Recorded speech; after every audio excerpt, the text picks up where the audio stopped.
todos.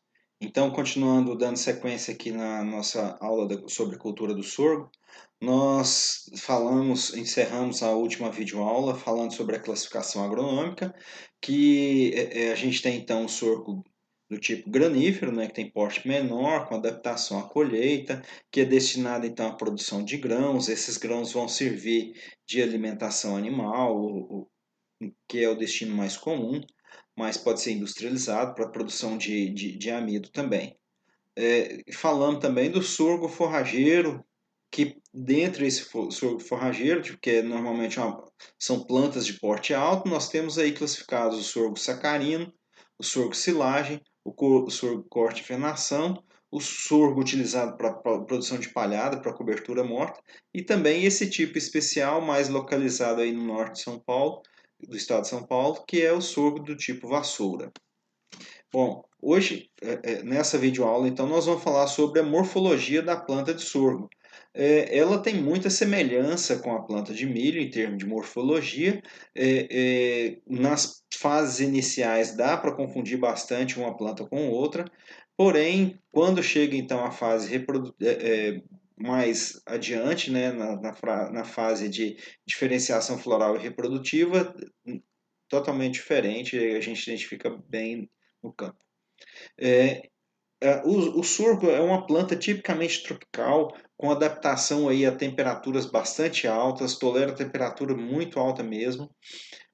Tem um sistema radicular mais agressivo do que o milho, e assim ele consegue ter uma tolerância maior à condição de estresse hídrico, e essa é uma das razões pelas quais ele é plantado na safrinha. A gente viu lá que ele é plantado principalmente a partir de fevereiro, depois da colheita da soja ou do feijão. É uma planta, então, de dias curtos para a indução floral, ou seja, a diferenciação das células lá para a formação da panícula. A gente falou também na aula passada que é uma planta C4, que tem uma grande capacidade de produção de fotoassimilados na presença de água, e tem uma temperatura ótima elevada aqui, que a gente já falou, e consegue produzir mesmo com uma condição de água menor do que essa aqui listada aqui. Tá? A capacidade que ela tem das raízes penetrar o solo e absorver água é algo fantástico. Com relação à morfologia, então, as raízes, olha só, elas podem ultrapassar 1,3 metros de profundidade. Mesmo ultrapassando essa profundidade toda, 80% das raízes vão ficar aqui a 30 centímetros. E aí nós já falamos e volto a frisar. O que permite ou estimula a raiz de uma planta a crescer em profundidade? Nós já falamos bastante a respeito disso. Calcário, gesso agrícola, descompactação. Esses três são os principais, mas é claro que a presença de pragas e doenças vai ser fundamental. Ou melhor dizendo, a ausência de pragas e doenças vai ser fundamental para permitir então que essa raiz cresça em profundidade. Esses são os 4 principais itens. Vocês podem pensar em mais e depois me recordar. E aí nós temos então, essa planta ela já tem como característica então ter esse sistema radicular que cresce em profundidade. Se ele cresce em profundidade, ele ocupa um volume de solo muito maior, e esse volume de solo maior vai permitir que a planta tenha mais água disponível, principalmente em camadas mais profundas. E aí quando associa então uma planta que já tem essa característica de tolerância ao déficit hídrico com o fornecimento desse elemento aqui, ó, o silício, hoje é muito utilizado na agricultura o chamado silicato de cálcio. Esse silicato de cálcio, vamos lá, a gente tem no calcário o efeito de corrigir o pH, ou seja, elevar o pH, de neutralizar hidrogênio e alumínio e de fornecer cálcio e magnésio. 3 características do calcário. O gesso, ele só fornece enxofre e cálcio. Ele não corrige pH, ele não altera o pH do solo. Esse silicate cálcio que eu falei com vocês, ele tem ação de correção do pH do solo, ele tem ação de fornecimento de cálcio e ele tem ação de fornecimento de silício. Existem várias plantas que são acumuladoras de silício. O silício ele não é propriamente um elemento químico nutriente. Ele não é um elemento essencial para as plantas. Porém, ele é um elemento benéfico. E aí, então, as gramíneas, em especial, elas têm uma característica de acumuladoras de silício. Então, o que vai acontecer? Essas plantas acumuladoras de silício, como o sorgo, o arroz, o milho, a cana-de-açúcar e outras, eles vão absorver esse silício e vai utilizar esse silício para a composição, então, dos tecidos dos tecidos foliares aqui e composição da lamela média. A lamela média é é o cimento que cola então uma célula na outra célula, uma parede celular na outra parede celular, dando mais resistência à célula. Então, as células da epiderme, das folhas aqui, elas vão ficar com o silício depositado na parte externa da parede celular. Essa característica vai permitir, então, que as plantas, uma planta que já é tolerante ao déficit hídrico com silício, ela vai ter uma maior resistência ainda, então, ao déficit hídrico na presença de silício. Então, o sistema radicular da planta de sorgo é semelhante em tudo da planta de milho. A gente tem aqui, então, a raiz a radícula, que sai aqui da semente. Nós temos aqui as raízes seminais, que saem aqui ao nível da semente. Nós temos aqui o mesocótilo, que liga a semente, aqui essa parte inicial, a base da planta que está aqui, e aí a gente aqui na base da planta, a gente tem aqui as raízes nodulares, que saem então dos primeiros nós aqui da base da planta, e aí então nós temos o coleóptilo é uma estrutura que protege a primeira folha, e vai circundar aqui o caule, e nós temos aqui então propriamente as folhas. Mas aí então gostaria de frisar que essa parte, que a planta de milho e de sorgo, elas são muito semelhantes, e essa questão das raízes aqui, radícula, raízes seminais, raízes nodulares e mesocótilo, então são idênticos na planta de milho. Com relação ao colmo, nós temos também uma estrutura muito próxima, né? Porém, aqui a gente tem de 7 a 24 nós aqui no colmo. Para cada nó, nós vamos ter uma folha. Então, quando a gente for falar de folha, a gente vai repetir essa informação. O diâmetro do colmo ele varia de 5 milímetros, que é um colmo muito fininho, a 30 milímetros, que é um colmo já mais grosso de diâmetro. O sorgo, então, ele granífero e o forrageiro, então ele tem um colmo por planta, ele não tem ramificação. Já o sorgo para corte pastejo, para forrar, os outros tipos de sorgo, eles vão ser então perfilhados. A gente viu lá na planta de milho que milho perfilhado não é interessante. Sorgo granífero e forrageiro também não é interessante que ele tenha perfilhos. Porém, os outros tipos de sorgo que a gente viu ali anteriormente, é interessante que eles tenham perfilhos, principalmente aqueles destinados então à produção de feno, à produção de pastejo. É interessante então que eles tenham vários perfilhos aqui, várias ramificações do colmo. Bom, então as folhas são no mesmo número de nós, então a gente falou lá de 7 a 24 nós, então a gente pode ter de 7 a 24 folhas, né? Assim como a folha do milho, a gente tem então a divisão entre bainha, limbo e a lígula, que é o colar da bainha aqui, ó, que prende então a folha ao colmo, dando sustentação então, ajudando na sustentação da folha. Tá? Essa folha ela tem uma tendência de crescer na horizontalidade, ou seja, lateral, paralela à superfície do solo.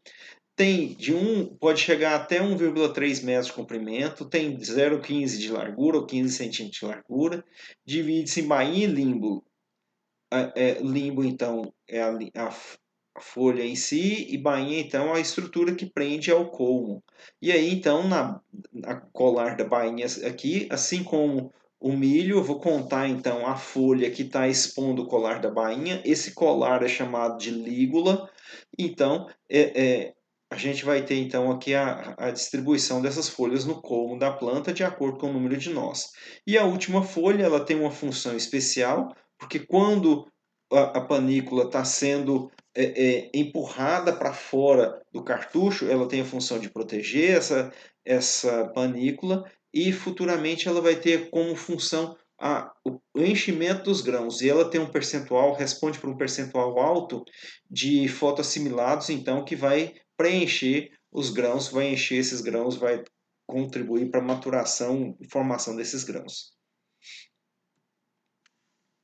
A inflorescência em si, então, ela é do tipo panícula, certo? Tem diversos formatos aí de planta de sorgo, de panícula de planta de sorgo, porém todas elas são características a presença de um eixo central, que é chamado de raques, que é esse eixo central aqui, as ramificações dessas raques, e nessas ramificações, então, a gente tem então a formação dos frutos, né? A panícula, então, aqui uma panícula fechada, voltando aqui, então a gente tem panículas fechadas, panículas abertas, panículas recurvadas, panículas eretas. Então a gente tem diversos tipos de panícula de sorgo. E aí então a gente tem aqui o esquema de uma panícula, aqui então a gente tem a raques e a subdivisão das raques, e aí nas raques a gente tem aqui então as espiguetas. Nessa espigueta aqui, então, a rax vai se dividir em rácimo. O rácimo aqui, então, eu vou ter as espiguetas. E aí, então, nessa espigueta eu tenho aqui, ó, a ponta esse prolongamento aqui é chamado de arista. E aí, então, eu tenho a palha e a gluma, então, são essas estruturas palhosas que recobrem, então, o grão de sorgo, e que, à medida que ocorre a fecundação, que ocorre a abertura, então, da flor, ela é fecundada e ocorre o crescimento desse grão de sorgo entre essas palhas aqui, que é chamada de gluma. E essa gluma, então, à medida que o grão cresce, o grão sai de dentro dessa palhinha aí que recobre o grão e fica exposto.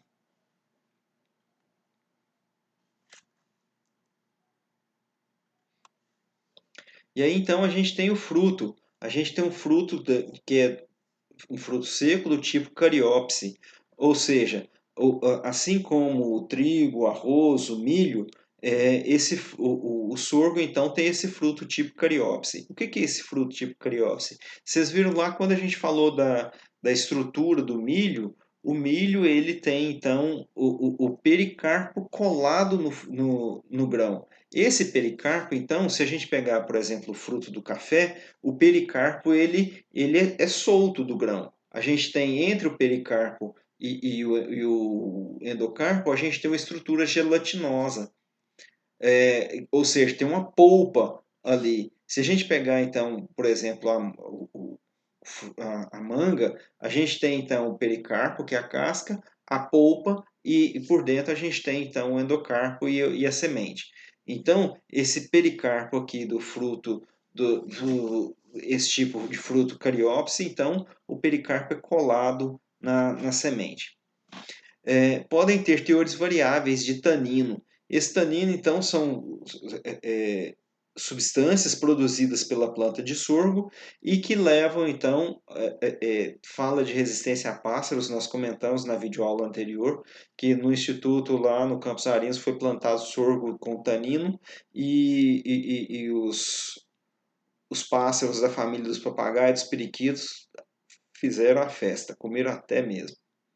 E aí, então, o sorgo ele tem aqui em torno de 11,6% de proteína, podendo chegar a 18%.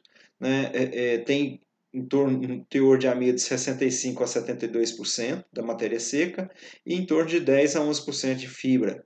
E o grão de sorgo ele tem mais proteína do que o grão de milho, certo? Porém, a gente tem que analisar a questão da digestibilidade dessa fibra. Então, essa fibra não só da fibra, mas a digestibilidade do grão de sorgo, até pelo tanino, ela é menor, é menos aceita, o valor nutricional do sorgo acaba sendo um pouco menor, apesar de ter mais proteína. Com relação, então, vimos todas as partes da planta, agora nós vemos com relação à fenologia do sorgo. O sorgo ele é dividido em 3 fases de crescimento e desenvolvimento. Na primeira fase, no estágio de crescimento 1, nós temos a germinação, vai da semeadura, germinação, até a diferenciação do meristema apical. O que acontece nesse meristema apical aqui? Ocorre então a diferenciação das células que vão formar então a panícula. Só que isso ocorre dentro do cartucho de folhas, não é visível. Então essa fase de diferenciação do meristema apical é complicada de se identificar no campo.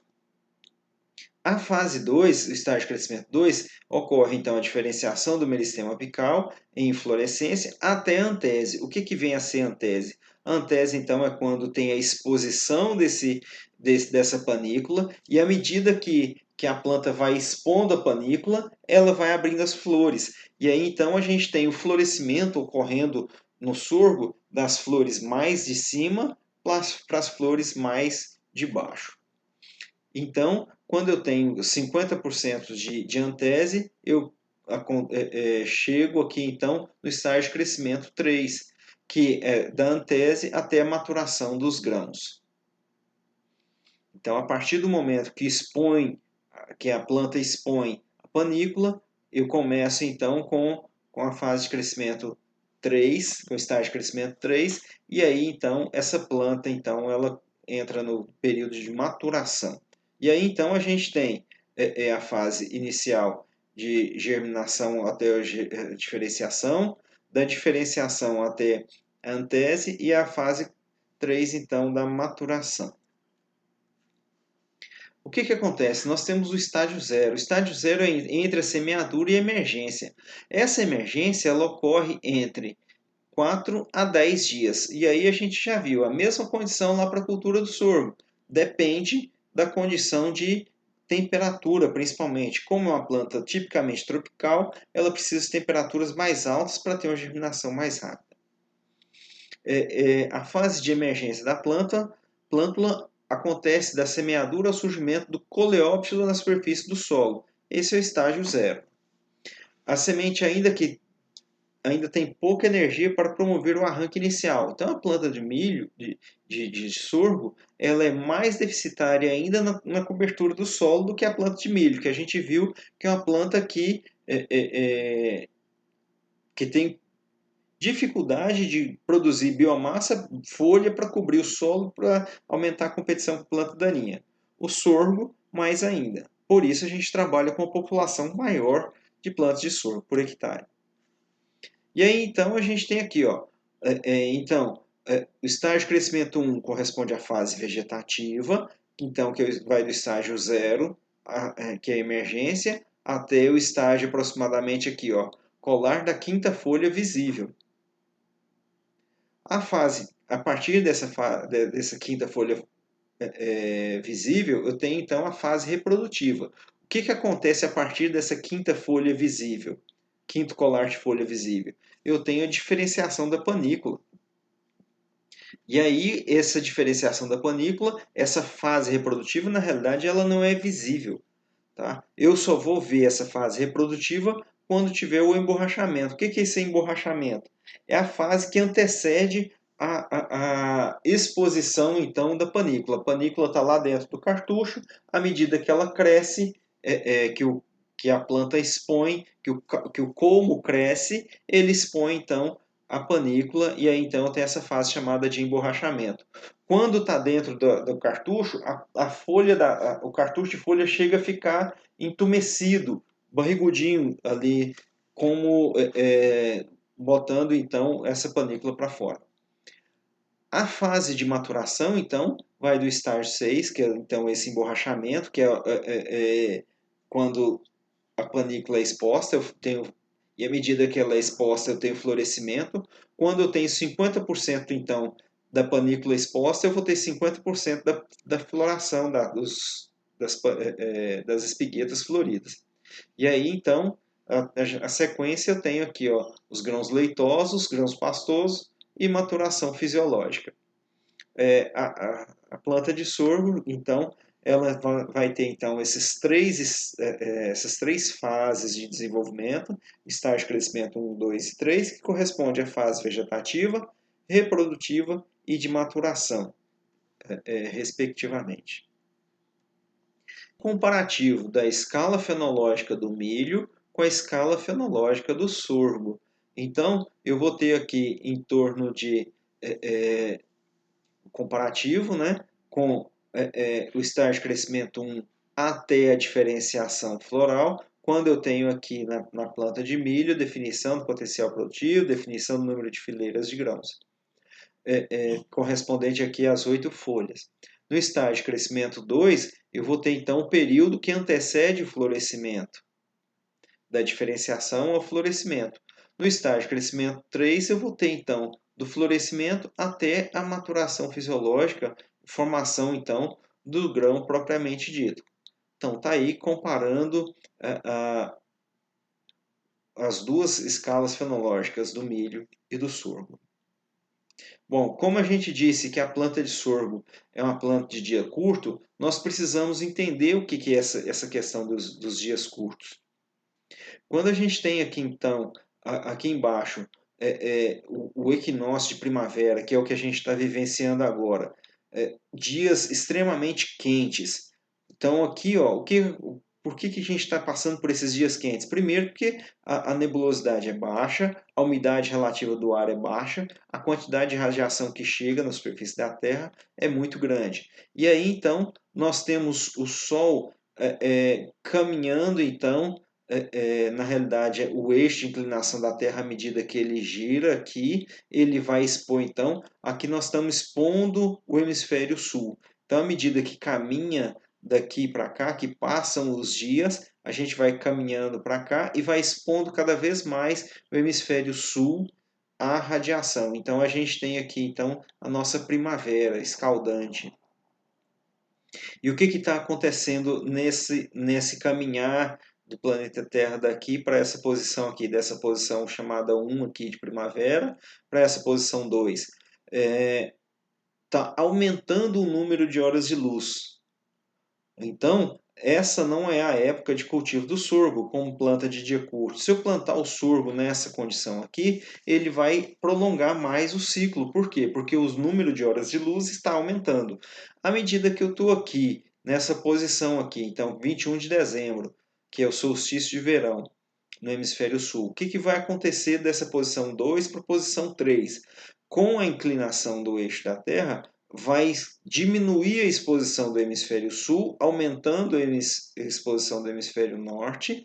Com isso, a gente vai ter diminuição do número de horas de luz dessa posição 2 para essa posição 3, e aí então nesse período intervalo de tempo aqui, a gente tem então a época de plantio do sorgo, que é quando então tem uma diminuição do número de horas de luz, e esse sorgo ele vai crescer então aqui no final do verão, quando o número de horas de luz está alto, quando caminha para o outono aqui, o número de horas de luz vai diminuindo, e então a planta tem tempo de crescer a fase inicial, o estágio de crescimento 1, tá? E aí esse estímulo da diminuição do número de horas de luz aqui do verão, do verão para o outono, vai estimular a planta a diferenciar, entrar no período reprodutivo, certo? E aí começa o estágio de crescimento 2 que é a diferenciação e a formação então da panícula lá dentro do cartucho de folhas.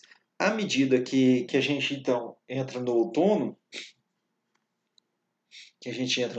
então essa planta ela vai diferenciar, formar a panícula e na sequência então tem o estágio de crescimento 3, que é maturação. Porém, a gente tem nesse período de verão para o outono aqui uma diminuição da quantidade de chuvas. essa questão da diminuição da quantidade de chuvas vai ser muito importante na definição do manejo a ser adotado. Controle de praga, começa lá no tratamento de sementes, aplicação de herbicidas na cultura do sorgo, adubação dessa planta, controle de pragas e doenças. Então, esses 4 fatores, eles vão depender muito da quantidade de chuvas que estão ocorrendo, vai depender do preço do sorgo, vai depender de uma série de fatores aí, principalmente, então, chuva e o preço desse sorgo. Se o preço estiver baixo, obviamente que não vai ter trato cultural nenhum. Esses 2 fatores, então, são fundamentais. Pessoal, no inverno, não é aconselhável a plantar o sorgo. Primeiro, porque é uma planta de dias curtos para florescer, mas o tempo frio vai estimular essa planta a prolongar o ciclo. Tá? Porém, é possível se fazer campo de semente nessa época do ano, desde que tenha irrigação. Eu encerro aqui mais uma videoaula, agradeço a todos, me coloco à disposição para as dúvidas. Um forte abraço. Olá, na esperança de que todos estejam bem, vamos dar início então agora à nossa terceira videoaula sobre a cultura do sorgo. Então, a gente já viu que o sorgo é plantado principalmente na safrinha e é uma planta, então, agora sim, safrinha com baixo investimento. E aí a gente tem agora uma lista das principais problemas dessa cultura. Nas aulas anteriores a gente viu sobre as condições de produção do Brasil, produtividade do Brasil. A gente viu com relação aos estádios fenológicos, a gente viu que são divididos em 3 principais etapas dos estádios fenológicos, e agora a gente estuda aqui um pouquinho dos problemas da cultura. O primeiro problema está associado com alumínio em camadas subsuperficiais. O que vem a ser essa camada subsuperficial? A camada superficial, então, é a camada de 0 a 20 centímetros. Abaixo dessa camada, então, eu tenho a subsuperfície.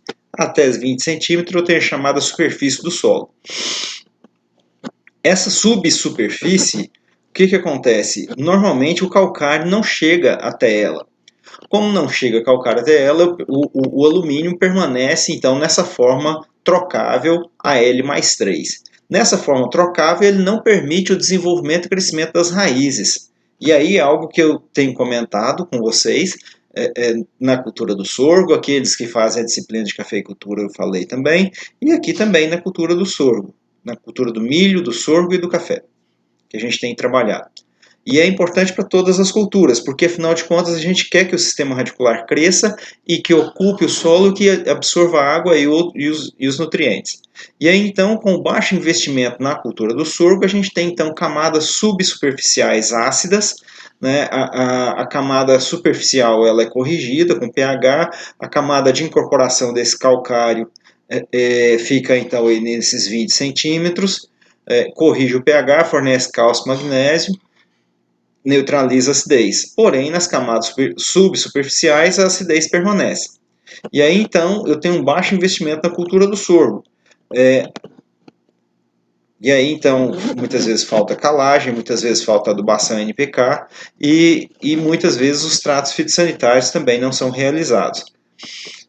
E uma outra questão que está relacionada, então, com a cultura do sorgo como é uma cultura de baixo investimento, uma cultura de risco, plantado no final do período chuvoso, não tem, então, um stand adequado para essa planta. E aí vocês já sabem, todos nós já sabemos, da necessidade de ter um estudo da relação genótipo-ambiente, porque existe essa interação, cada genótipo se comporta de um jeito no ambiente, e esse comportamento relaciona-se diretamente com a população de plantas com esse estande. E aí, como a cultura plantada no final do período chuvoso, o risco de estresse hídrico é muito grande. Então, além disso, de ser uma cultura de risco plantada no final do período chuvoso, ainda tem as condições, as questões que se relacionam com o preço do milho. Eles têm composição química muito semelhante e a aplicação também muito semelhante. Portanto, eles vão ser utilizados para as mesmas finalidades, que é principalmente a alimentação animal. E aí o sorgo ele tem então um preço menor que o do milho, normalmente 20% menos do que o preço do milho. Isso então é desestimulante para investimentos na lavoura de sorgo. Todas essas condições listadas aí. O clima para o cultivo do sorgo. A gente já falou que é uma planta de dias curtos para o florescimento. Sob intensidade luminosa, então, eu vou ter uma produção melhor, principalmente porque é uma planta C4, intensidade luminosa e água disponível.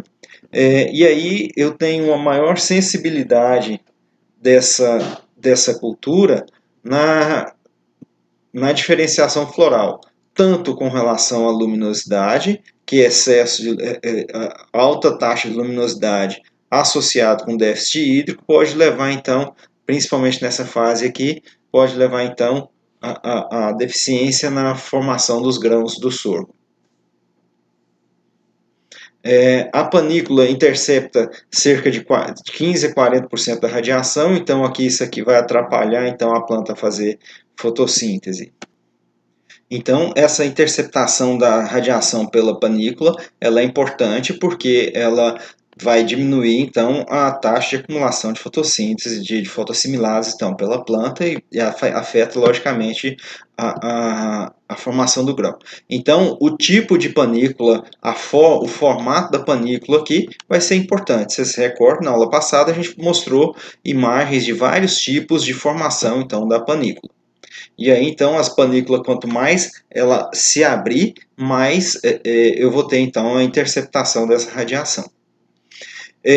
Com relação à temperatura, como uma planta tipicamente de clima tropical, ela vai bem entre 16 e 38 graus Celsius. E aí ela consegue florescer com temperaturas muito altas e umidade relativa muito baixa, certo? Maior que 15 graus. Isso está relacionado, então, com a capacidade que essa planta tem de tirar água do solo. Porém, quando essa radiação, quando essa temperatura e umidade relativa acontece um pouco antes do florescimento, ela vai afetar, obviamente, então, a formação dessa panícula. Porque aí eu preciso de ter umidade do solo adequada. Quando eu tenho temperatura muito alta associada com umidade relativa muito baixa, eu tenho uma taxa de transpiração muito acelerada. E essa taxa de evapotranspiração ela vai afetar então todo o crescimento da planta. A gente tem aqui então listado o consumo hídrico da planta de sorgo, e aí a gente observa que no estágio de crescimento 1 eu tenho um consumo de 30 milímetros. No estágio de crescimento 2, que é a fase maior sensibilidade da planta, que é quando ela vai estar promovendo, então, não só o crescimento, mas também todo o processo de diferenciação floral que está acontecendo lá dentro, então, do cartucho de folhas e para a formação da panícula. É quando a planta tem maior sensibilidade. Tá? E aí, no estágio de crescimento 3, a planta praticamente ele já acumulou a grande maioria dos fotoassimilados, mas ainda tem que mobilizar esses fotoassimilados para dentro do grão. Então, é por isso que é importante essa questão, então, da água e da época de plantio do sorgo aqui na safrinha. Essa questão do estágio de crescimento 2, ela está muito relacionada com o crescimento das plantas. Como que se dá esse crescimento da planta? Eu tenho o crescimento da planta tanto pela expansão celular, quanto pela multiplicação celular. Então, olha aqui um exemplo. Eu tenho uma célula vegetal, essa célula vegetal ela sofre mitose. Na mitose, uma célula produz duas células. O que acontece com cada uma dessas células? O núcleo, então, dispara a ordem, e aí, então, é bombeado íons de H+, ocorrendo a acidificação da parede celular. A célula bombeia H+ para a parede celular, promove a acidificação e afrouxamento dessa parede celular. A parede celular ela funciona como o exoesqueleto da célula. Ela dá sustentação à célula. Quando eu promovo, então, essa acidificação da parede celular, ela fica mais frouxa, mais mole. Em seguida, o que a planta faz? Bombeia potássio para dentro, íons potássio para dentro, e junto com esse potássio vem água. E aqui está o fundamental do porquê que a planta precisa de tanta água na fase do estágio de crescimento 2. Porque é quando está ocorrendo, então, muita diferenciação celular, muita divisão celular e muito crescimento. No estágio de crescimento 2 é quando a planta mais cresce. E aí, então, o que acontece? Por que é a grande demanda? Porque à medida que ocorre a divisão celular, ocorre a acidificação da parede, bombeamento de potássio e de água para dentro da célula. E aí, quando bombeia, a parede está frouxa, bombeou potássio, bombeou água, o que vai acontecer? A célula vai crescer e atingir o tamanho normal da célula mãe, da célula que deu origem aqui, ó. Certo? Então ele vai no ciclo aqui e retorna a esse tamanho original da célula aqui. Ok? Então esse é o crescimento celular. E aí a gente falou que tem tanto divisão celular quanto alongamento celular. Daqui para cá, o que aconteceu? A célula cresceu. Quando você pensa na quantidade dos bilhões de células que uma planta tem e que essas células estão se multiplicando e crescendo, eu tenho então o crescimento da planta. Isso, então, para tudo isso acontecer, eu preciso de ter, então, essa umidade no solo. Para ter essa umidade no solo, eu tenho que, então, estimular a planta a crescer o sistema radicular em profundidade. Uma das questões que afeta o crescimento das plantas é a população. A população de plantas vai estimular, se eu colocar muita planta por hectare, eu estimulo o crescimento e aí a planta forma plantas altas, porém de colmo fino. Quando eu coloco a população adequada, eu vou ter então a planta mais produtiva por planta e a planta tendo uma arquitetura que permite a melhor captação da energia solar, a melhor utilização dos recursos hídricos e nutricionais disponíveis para aquela planta. E aí então eu tenho aqui para o sorgo granífero uma população de 150 a 210 mil plantas por hectare. Em função de que vai ter essa variação? Olha só, do plantio no verão, do início de safrinha, correspondendo ali ao início do mês de fevereiro, e do fechamento de safrinha já mais para o final do mês de fevereiro. Ou seja, no verão eu vou colocar mais de 180 mil plantas por hectare, está aqui 210 mil plantas. Claro que isso depende do material genético com que eu estou trabalhando, né? Mas é sorgo granífero. Um sorgo granífero eu posso trabalhar com população mais alta aqui no verão. Na safrinha inicial eu posso trabalhar com a população mais alta, provavelmente não a mesma aqui do verão. E no fechamento, ou seja, mais para o fim da safrinha, eu vou colocar menos planta por hectare para diminuir a competição entre plantas e eu tenho então um maior crescimento, então uma maior disponibilidade de recursos hídricos e nutricionais por planta aqui com menos de 180 mil plantas por hectare.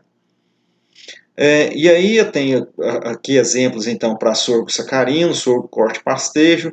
Olha só o quanto aumenta a população. Pensando então em corte pastejo, eu tenho que ter muitas plantas por hectare e eu tenho que ter então plantas que têm uma grande capacidade de perfilhamento, de emissão então de ramos, de colmos laterais, né, de plantas laterais a partir da base da planta. E aí então eu tenho aqui as populações finais dessas duas modalidades, para corte e produção de feno e também para pastejo rotacionado de animais ruminantes aí.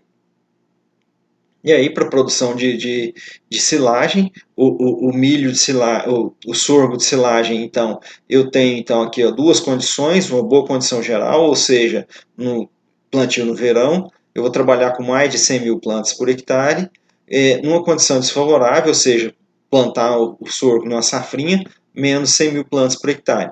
Por que aqui no silageiro eu trabalho com a população menor do que no granífero? Porque aqui no silageiro eu tenho uma planta que cresce muito mais, que tem uma altura muito maior. E aí então eu trabalho com uma população de plantas menores de plantas menor do que o sorgo granífero. Bom, e aí a adubação ela vai variar também em função do objetivo que eu quero, que é grão ou silagem. Então está aqui a tabela de recomendação da quinta aproximação e eu tenho aqui que se for grão, as doses de potássio são uma. Se for silagem, a dose de potássio e de nitrogênio final aqui é outra. Quando é silagem, eu tenho uma exportação muito grande de matéria seca, porque afinal de contas corta praticamente toda a planta e leva toda a planta embora. Quando é grão, eu vou ter então o corte e a debulha e o retorno dessa palhada para o solo. Certo? Então, a dose que a gente observa aqui de potássio, muito maior do que a dose observada para grão. A dose de fósforo permanece a mesma, a questão é que tem um nível de produtividade a mais aqui, e esse nível mais alto exige, então, uma adubação fosfatada e potássica mais alta. Aqui tem um laudo de análise de solo, certo? E eu tenho aqui, então, a tabela da quinta aproximação, e eu gostaria de fazer o desafio para a turma de quem consegue fazer para mim uma recomendação de calagem, gesso e adubação. Não vale ponto, vale o conhecimento, me coloca à disposição para a gente discutir isso em aula online, da forma que vocês quiserem, pode mandar pergunta no zap, a gente pode marcar um momento para ver como fazer uma recomendação de calcário, de gesso e de adubação aqui para a cultura do sorgo. Nas duas modalidades, vocês devem aprender, treinar e me procurar a respeito. Com relação, então, ao próximo assunto, que é manejo de plantas daninhas, né, a gente tem, então, aqui o período anterior à interferência. Nós temos aqui o período crítico de prevenção à interferência.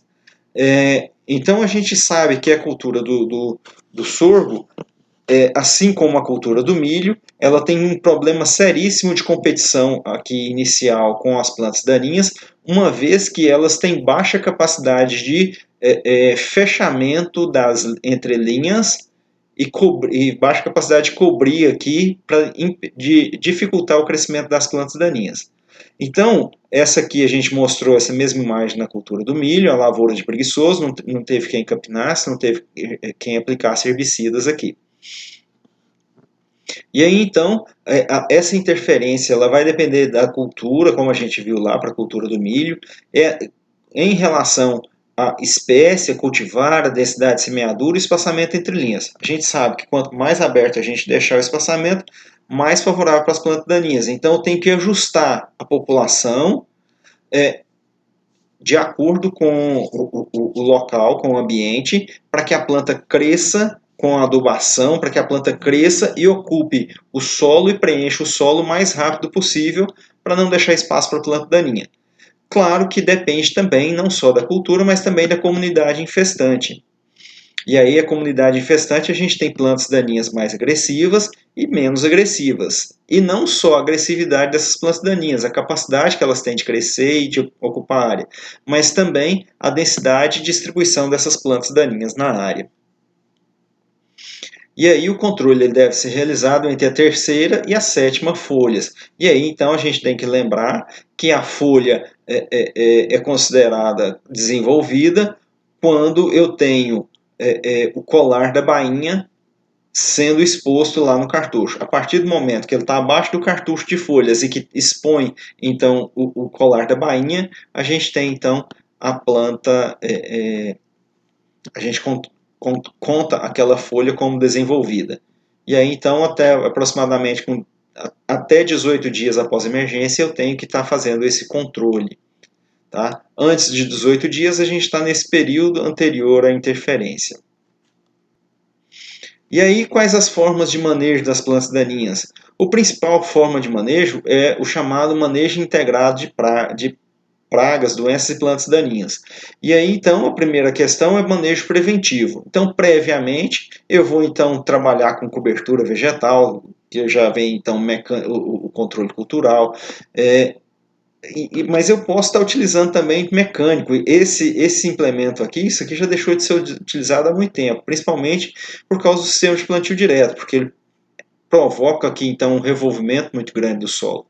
E tinha um detalhe, só controlava a planta daninha onde a haste pegava aqui. Porque, do contrário, as plantas daninhas que estão aqui, ele simplesmente enterrava. Chegava terra no pé das plantas daninhas. Então, isso aqui não é mais utilizado. O que é utilizado mesmo hoje é associação entre controle cultural e controle químico. E aí, esses dois tipos de controle cultural e químico, eles são feitos de forma preventiva.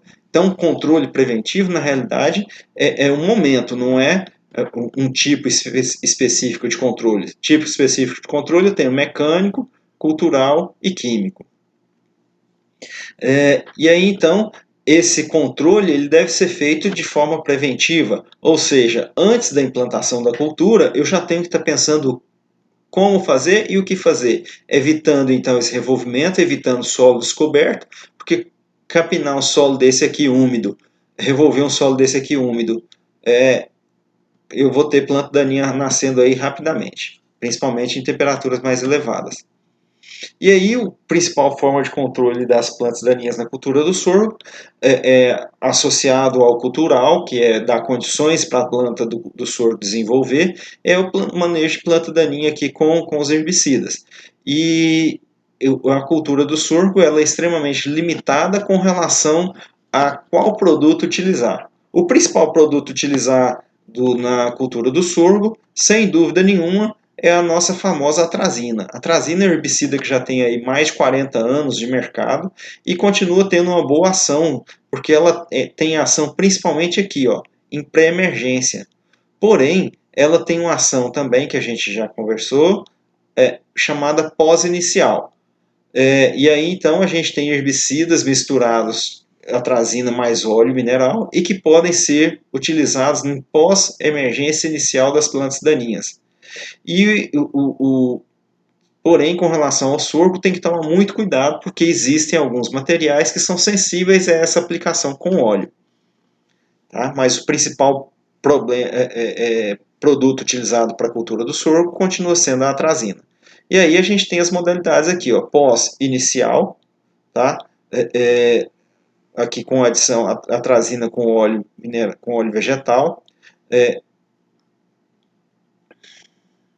E aí a gente tem aqui, então, pré-emergentes e pós-emergentes iniciais. Nada disso aqui pode deixar a planta daninha sair do estágio de controle, que é ali com 2, 3 folhinhas no máximo. Passou disso aí, já começa a ter problema nesse pós-inicial. Então, esse manejo preventivo ele é feito então na pré-semeadura. Como é uma cultura de safrinha, na própria dessecação do feijão ou da soja já deve levar em consideração o controle das plantas daninhas para plantar a cultura do sorgo. E aí então eu tenho nesse manejo pré-semeadura tanto o preparo do solo, que aí na safrinha é complicado, porque eu vou revolver o solo, eu vou permitir a saída de muita umidade do solo para a atmosfera, né? Então isso não é recomendável na safrinha, porém, devido à necessidade na primeira safra, né, no plantio de verão, eu posso estar lançando mão do preparo do solo, para incorporação de calcário, para descompactação do solo, eu posso estar lançando mão então do preparo do solo. Porém, se eu vou plantar em safrinha, eu vou utilizar então da cobertura morta da cultura anterior. Entro dessecando a cultura para colheita e nessa dessecação eu já posso então utilizar essa planta anterior de primeira safra como cobertura morta. Na dessecação, normalmente utiliza-se esses produtos aqui, ó, glifosato mais 2,4-D ou glifosato mais carfentrazone etil, que é o Aurora, glifosato mais flumioxazin, que é o Flumizin. Então, glifosato, Aurora e Flumizin são produtos comerciais, flumioxazin, carfentrazone etil, 4-D e glifosato são ingredientes ativos. Tem muitos produtos aí à base de glifosato, muitos produtos à base 2,4-D, e aí esses outros dois aqui são restritos ainda. A cultura do sorgo tem que haver um cuidado danado com essa questão do carry-over aqui. Ó. O que é esse carry-over? Carry-over é o efeito residual indesejado. Quando se utiliza desses produtos aqui, e aí da mesma forma do slide anterior, ingrediente ativo, produto comercial. A gente tem aqui, ó, o primeiro nome é ingrediente ativo, entre parênteses a gente tem os produtos comerciais. Esses produtos, esses ingredientes ativos e produtos comerciais listados aqui, eles causam efeito residual indesejado. Ou seja, eles são aplicados na cultura da soja ou do feijão e fica o residual no solo. Quando eu entro com a cultura do sorgo, eu tenho então problemas de fitotoxidez nessas áreas. E aí então eu vou ter essas plantas amareladas aqui, elas jamais vão produzir o que outras plantas aonde não teve esses sintomas aqui vão produzir. Então eu causo um efeito de diminuição da produtividade com isso aqui. Essas faixas aqui, provavelmente, então, como a gente está na borda de um carreador aqui, provavelmente foi reaplicação. O tratorista entrou, aplicou e veio aplicando especificamente na borda. E aí, então, eu tive uma sobredosagem, uma superdosagem de aplicação do herbicida lá na cultura do feijão ou da soja antes de plantar o sorgo. Quando eu entrei plantando o sorgo, a planta ficou amarelada aqui, ó, não vai produzir. Tá bom? Pessoal, eu me despeço aqui dessa videoaula, espero que vocês tenham gostado, desejo a todos saúde e a gente se vê então nas nossas aulas online. Um forte abraço a todos. Olá, estamos de volta então para a nossa última aula sobre a cultura do sorgo. Então, agora então, nós vamos falar sobre as pragas do sorgo. Então, isso aqui a gente viu esse mesmo slide lá na cultura do milho. As pragas iniciais do sorgo são as mesmas pragas da cultura do milho. Aquilo que vocês viram, pelo menos eu sugeri para vocês, de pesquisar sobre tratamento de semente da cultura do milho, eu sugiro que pesquise sobre tratamento de semente da cultura do sorgo. Vão ser os mesmos produtos. Tá? E aí, então, plantar o sorgo logo após, então, a cultura de safrinha, como a gente disse, logo após a cultura do feijão ou da soja precoce, aí a gente, então, é importante, então, que se faça o tratamento de sementes, porque essas pragas, vaquinhas, lagarta do cartucho, lagarta da espiga, essas pragas elas vão estar nas lavouras logo após a colheita do feijão e da soja. Tá? E aí temos as demais pragas aqui que a gente comentou, lagarta rosca, o percevejo barriga verde, as brocas aqui, principalmente a elasmopalpus, né? a lagarta elasmo, tá? Os nematóides, larva arame, né? Cupim, percevejo castanho. São várias as pragas. Aquilo que a gente falou então para coró, para percevejo castanho, a gente repete aqui para a questão do sorgo. Da mesma forma, a gente tem falado então em estímulo ao crescimento do sistema radicular das plantas, e aí então está aqui, ó, a gente comentou a respeito disso aqui também. Quando eu tenho uma condição de baixa quantidade de matéria orgânica no solo, o coró ele vai se alimentar do sistema radicular das plantas. Quando eu tenho uma condição de alta quantidade de matéria orgânica, principalmente essa palhada na superfície do solo, ele vai comer matéria orgânica, ele não vai ficar comendo raiz. E aí, quando nessa condição, eu comentei com vocês de um estudante lá de cabeceira grande que comenta que, para eles, esse coró aqui é inseto benéfico, porque abre galerias. E aí, quando a gente fala de crescimento do sistema radicular, essas galerias são importantes, porque elas levam calcário para profundidades maiores, para a subsuperfície do solo, estimulando então o crescimento do sistema radicular da planta. E aí então a gente tem outras pragas, lagarta rosca, lagarta elasmo, larva alfinete, que é a larva da vaquinha, da diabrótica especiosa.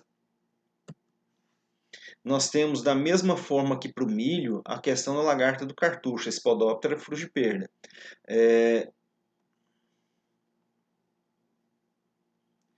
E aí essa lagarta do cartucho aqui, a fase ideal de controle dela é quanto menor o estágio aqui, ó, quanto mais novinha ela for, mais fácil ela morre. A partir aqui do segundo, terceiro INSA, ela já começa a ter resistência aos principais inseticidas utilizados.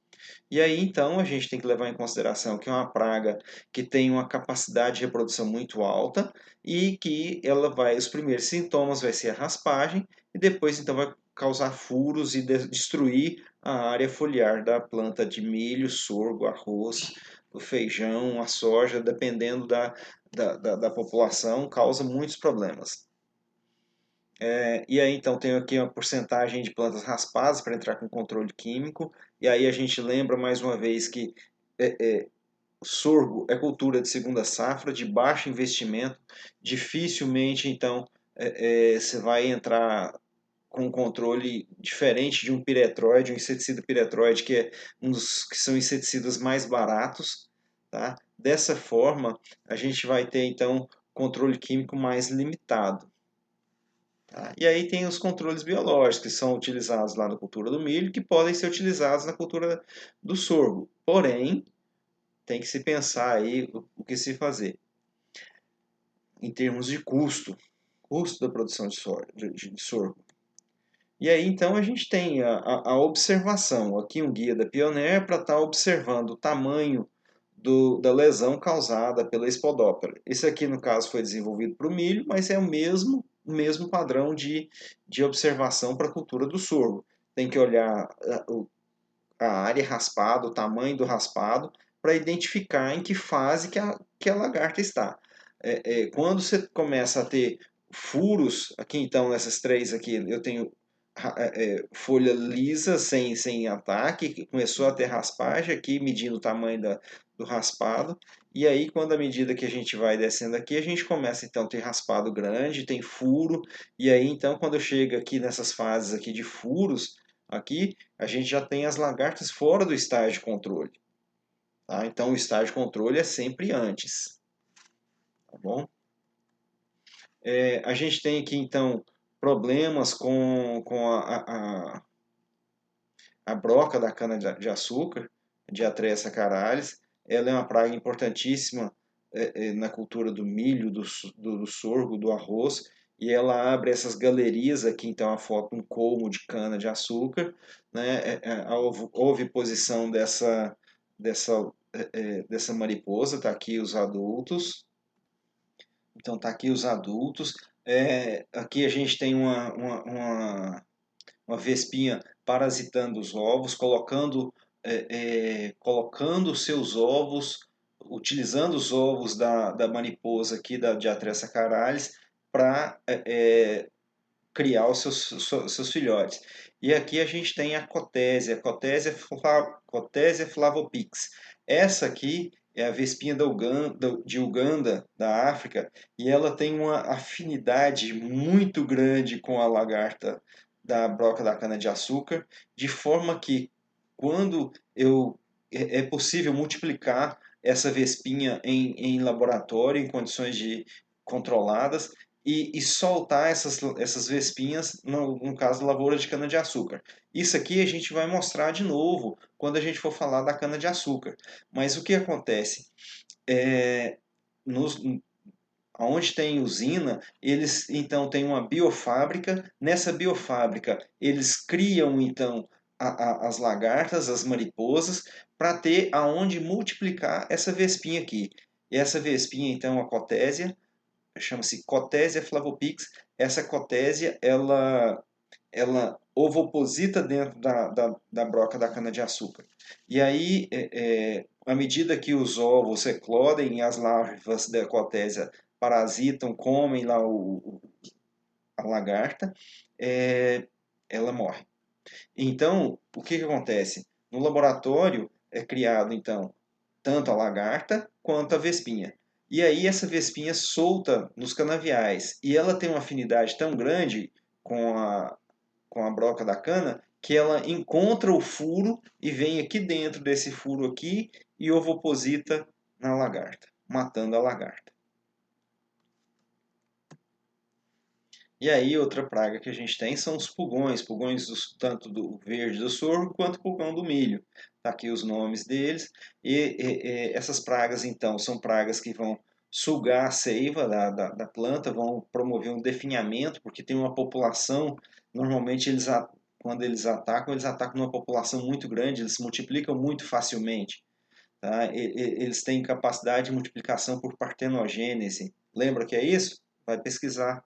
Se não lembra, vai pesquisar. Se lembra, me avisa o que, que é. Manda um zap para mim falando assim, partenogênese. É isso, professor. Estou aguardando, viu? Então, essas são as pragas da cultura do sorgo. Então, a gente tem destaque aí para as pragas iniciais, que são controladas então com o tratamento de semente, para a lagarta do cartucho, e aí, mais esporadicamente, a broca da cana-de-açúcar e os pulgões. Tá? A broca e os pulgões, controle já é mais ocasional, a depender então da população, principalmente os pulgões. Tá? Agora, então, a gente fala sobre as doenças da cultura do sorgo.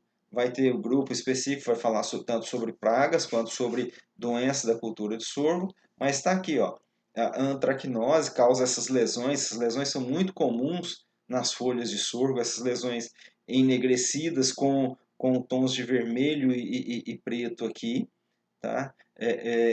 Essa doença, então, ela, ela causa desfolha precoce na, na planta. Consequência disso vai ter então grãos mais leves, né? Não enchendo o grão adequadamente.